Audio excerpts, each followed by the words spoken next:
Hello there. How about we take a look at some album art this time? We built an addition on our house, a fairly sizable addition on our house in 2005. So we decided that we were going to dig a basement, and the basement was going to become the music room. I had accumulated enough stuff that my wife wanted it out of other parts of the house.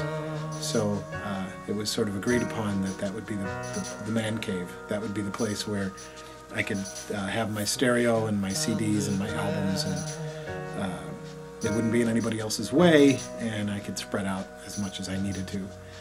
So that's what we did.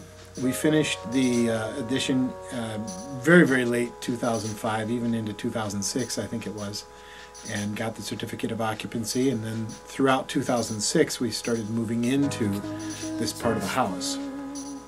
And so probably early 2007 or so, I had actually fairly well fleshed out what I wanted in the music room. And one of the things that I ended up doing was I found a pretty good sale on LP record frames, or LP album frames, this sort of thing. This is a sealed version, LP album frame. They're pretty nice frames. They're aluminum construction, and then it's glass and not plexiglass or plastic or anything like that. They're designed in such a way where you can pull these tabs off and take the back off, put the album on, put this back on. It keeps the album nice and flat. I don't have to remove the actual vinyl from it or anything like that. I've seen these things going for $10, $15, $20, but when I was able to find them on sale, they were $4 a piece. So I bought a whole bunch of them. And what I started to do then is I started to decorate the walls of the music room with some of the album covers that I really liked. So those albums were up there from somewhere in 2007 to late 2010. And it was in 2010 that I actually started to get kind of tired of looking at the same covers. I wasn't tired of the albums at all, by any means. Like I said, I was able to pop them out whenever I wanted to listen to them and play them and then put them back in.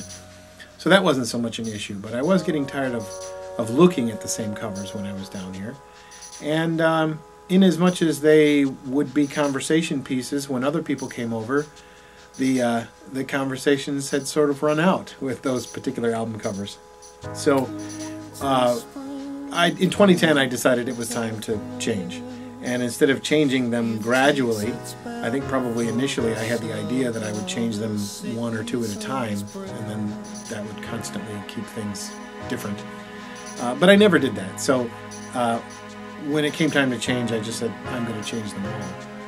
But I didn't want to forget, at least for my own sake, I didn't want to forget which ones I had up there. Because they were favorite albums, either favorite cover or favorite music inside, or in some lucky cases both. So I didn't want to forget which ones I had up there. So I brought down the video camera and I did a sort of a quick sweep of the artwork that I had on the wall, the album art that I had on the wall, and then I set about replacing them. So what you're about to see is a video. It's a fairly quick video, but it's a video of the album art that I had up on the wall from sometime in 2007 through 2010. And then towards the end of 2010, they all got switched. So that'll be for the next video. Anyway, check it out.